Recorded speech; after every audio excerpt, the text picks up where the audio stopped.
Welcome to the deep dive. Our mission today is to really crack open a set of fascinating source materials that challenge a pretty fundamental paradox. We are tackling this rigorous, lifelong process that the texts call sanctification. And we're zeroing in on, the central question that keeps coming up across these articles, specifically ones referencing Ephesians 2 and 1 Corinthians 15. And that question is, why is this really arduous, this continuous process of spiritual refinement? Why is it necessary now, while we're still here on earth? That is the core conflict, isn't it? The sources suggest that for many people, if a believer is promised a future, perfect, resurrected body, this guaranteed perfection, then why spend decades striving, denying desires, committing to these really difficult personal changes? Why is that necessary if the finish line is, well, already secured? It sort of sounds like mandatory homework for a class you didn't have to take. Right. It's that classic query about grace versus effort. And what's truly interesting about the stack of sources is how they completely bypass the typical answer, the one that's rooted in just obligation or duty.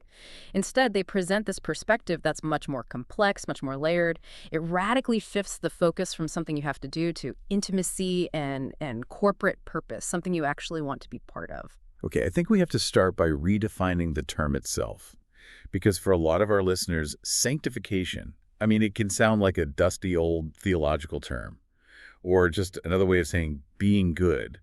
How did the sources redefine this on a personal level? Well, they immediately clarify what it is not. It is not, like you said, some kind of compulsory religious training or a forced self-denial that you just have to endure. If we see it as a spiritual boot camp, we kind of miss the heart of the matter completely, which is relationship. So if it's not boot camp, then what is it? What's the positive definition? It's described, and I think this is beautiful, as a thrilling journey of walking ever more closely with God. The whole focus is on deepening one's intimacy. So think of it less like training for a marathon you're dreading, and more like, the dedicated, intentional time you spend building trust and connection with someone you love. The goal shifts from being less bad to being more known. That completely reframes the entire effort, doesn't it? It turns it from a burden, a set of rules, into a pursuit of a deeper relationship.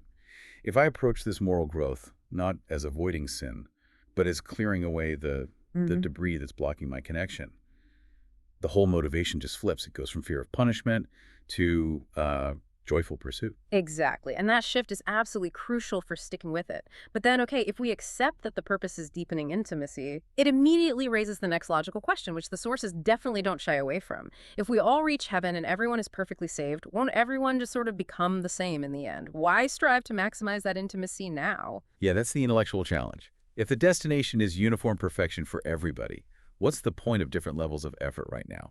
And this is where the source material brings in a really fascinating scriptural counterpoint, pulling from Paul's writings in 1 Corinthians chapter 15. This passage is one of the most, I think, intriguing details in this whole deep dive. Paul is talking about the resurrection body, and he uses the celestial imagery to describe, differentiation, even in a perfected state. And the sources quote this specific line, and it really just stops you in your tracks. Paul says that even among the stars and planets, the sun has one kind of glory, the moon another, and the stars another, and even star differs from star in glory. And that's the moment. That's where the personal effort of sanctification connects directly to the eternal outcome. The implication here, according to the analysis, is it's profound. While everyone is saved, salvation is freely given, the brightness and depth of our eternal glory may differ, according to the depth of sanctification achieved on earth. Wow, so it's not about earning your way in. That's a done deal. It's about maximizing your capacity to reflect divine light once you're there. It's about the magnitude of the light you'll carry. Precisely. The process of refinement today is essentially polishing the vessel. If a vessel is heavily tarnished or cracked, it can only reflect a little bit of light, maybe in a distorted way. No. But if it's polished through that rigorous refinement, that intimacy, it reflects light brilliantly. Those who walk closely now will, as the sources put it, reflect his light more brightly in eternity. That is a staggering thought. It moves the entire effort away from just making it to the finish line to actively determining the intensity of the light you carry forward. It ties today's quiet, private striving directly to tomorrow's visible, eternal glory. It provides tremendous meaning for the mundane, for the often frustrating parts of personal growth. You aren't just fighting a bad habit, you are preparing a part of yourself for eternal expression. Okay, so let's zoom out. Because the sources pivot pretty quickly away from just the individual. They show us that sanctification has this massive corporate side to it. We're moving from individual intimacy to architectural purpose, looking at Ephesians 2, the community level. And this is a crucial pivot. It Yeah. means sanctification is not a purely selfish or individual thing. For the person, it's intimacy. But for the church, the collective, it is the process of building together a holy temple where the Lord will dwell. I love that shift. So we're not just tending our own little gardens. We are contributing a very specific, polished piece to a massive collective divine structure. And the sources use this fantastic analogy from the text. The church is like a temple made of living stones. Think of it like a master architect's vision, where every single stone is unique, different sizes, different colors, textures. They represent all these different individuals from diverse backgrounds. That seems almost counterintuitive to the goal of unity. Wouldn't the process demand that all these different stones become uniform so they fit together? And that's the complexity the sources really highlight. The process requires growth in the stone, yes, but critically, it requires the process of being joined together in love. The sanctification here involves embracing those differences. The refinement is required so that your unique stone can connect harmoniously with the completely different stone right next to you. That collective effort, that difficult, patient joining, that is the sanctifying process of the body of Christ. That makes the task so much harder, but also infinitely more rewarding. It means my own sanctification is completely dependent on my willingness to interact with, to tolerate, and to actively love the differences of the stone next to me. If I just try to perfect my own stone in isolation, the temple can't be completed. The architecture demands community. Exactly. The integrity of the whole structure depends on the connection points between the parts, not just the quality of the individual parts themselves. And the sources underscore that if we only focus inward, we miss this massive corporate calling entirely.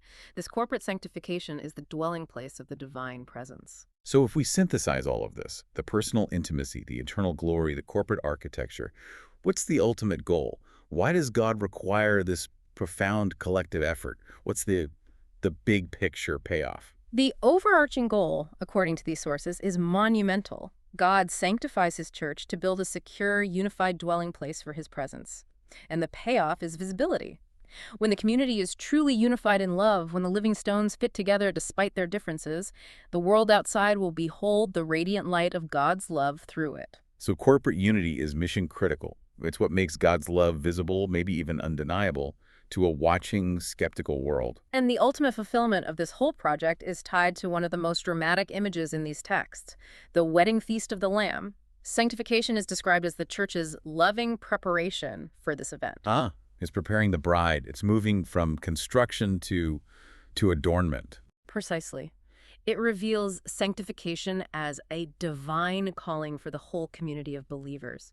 It's about ensuring the church is adorned, beautiful, unified, holy as the glorious bride of Christ when that union is fulfilled. It's the communal effort of becoming utterly beautiful, ready for that moment. That puts such a powerful, tangible purpose behind all that hard work. So this deep dive has given us two really powerful, complementary reasons why sanctification is needed. First, the personal dimension, deepening intimacy now, which directly impacts our capacity for eternal glory later. And second, the corporate dimension, which demands unity now to build that visible, holy dwelling place for God's presence, adorning the church for its ultimate role. It just transforms a perceived obligation into a collaborative, hopeful act of preparation. And if you look at the practical application these sources encourage, the shift is really one of perspective. It's about stopping the focus on the burden of polishing your own stone and starting to focus on the joy of participation, joyfully taking your place as one living stone and actively building in hope for the day that temple is finally completed. That hopeful anticipation changes everything about the daily grind. And this raises an important question for you, the listener, to think about. If the ultimate goal of corporate sanctification is for the world to see the radiant light of God's love through your unity, think about the specific communities you are a part of, your neighborhood, your workplace, your congregation. What specific, maybe even small, act of selfless love or intentional unity could you undertake this week to contribute to the collective brightness of the temple you're a part of? Allow yourself to be placed, to be joined, and built up in love, recognizing that your contribution is essential to the whole structure. We hope this deep dive into the purpose of sanctification has given you a fresh perspective on why this persistent refinement is so necessary. both for you and for the collective display of divine purpose. Until next time, keep exploring the source material.